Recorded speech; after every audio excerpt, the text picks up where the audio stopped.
এটাও তেলে পোকা, ওইটাও তেলে পোকা, ও একটা তেলে পোকা। দেখার পরে আমি ওইটার ইয়েতেই নেই।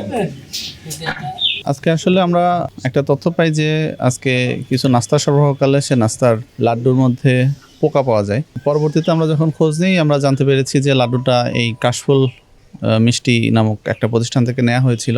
তো এর প্রেক্ষিতে আজকে আমরা এখানে অভিযানে আসি। তো অভিযানে এসে যতটুকু আমরা দেখেছি যে এই প্রতিষ্ঠানের কোনো স্যানিটারি লাইসেন্স নাই, তার কর্মচারীদের কোনো স্বাস্থ্য পরীক্ষার সনদ নেই, সেই সাথে তারা যে মিষ্টি বিভিন্ন রকমের মিষ্টি তৈরি করে রেখেছে সে মিষ্টির মধ্যে নানান ধরনের পোকা, এর মধ্যে আছে তেলা পোকা, এর মধ্যে আছে মাছি, এর মধ্যে আছে ভ্রমর সহ বিভিন্ন রকমের পোকামাকড় মিষ্টির মধ্যে পড়ে আছে। তো এই সমস্ত মিষ্টি তারা এখান থেকে নিয়ে তাদের সুন্দর ডেকোরেশন করা দোকানে সাজিয়ে রেখে বিক্রয় করছেন। সেই সাথে তাদের ফ্রিজের মধ্যে কিছু বাসি জিনিস আমরা পেয়েছি যেগুলো অস্বাস্থ্যকরভাবে সংরক্ষণ করে রাখা হয়েছে। তো এই সমস্ত অপরাধের ভিত্তিতে আজকে আমরা এই প্রতিষ্ঠানটিকে 30,000 টাকা জরিমানা করেছি এবং অস্বাস্থ্যকর জিনিসগুলো আমরা নষ্ট করে দিয়েছি।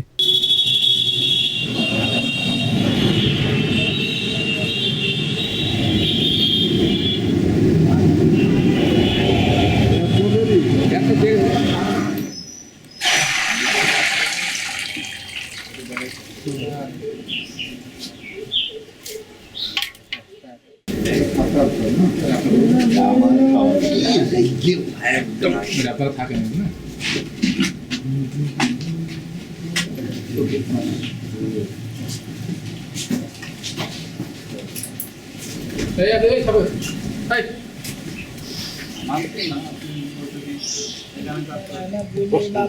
কপাল পুরা ডিজিট। দেখার পরে আমি ওইটার ইয়েতেই নেই।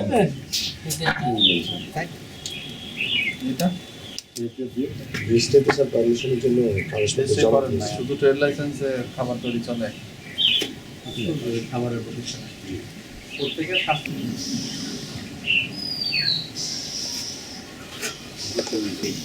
আমি যখন খাবার তৈরি করবো আমার মাধ্যমে ওই জীবাণুগুলো এই আধা ঘন্টার মধ্যে সে কারখানাতে মোটামুটি ড্রেসিং শিখায় একটু ইয়ে করে নাম মোবাইলের মধ্যে ডাবল ফাইভ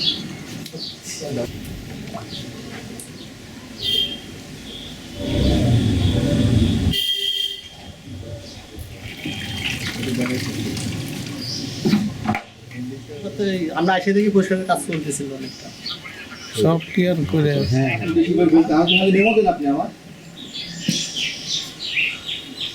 অভিযান করতে হবে, মানে আমি লিখিত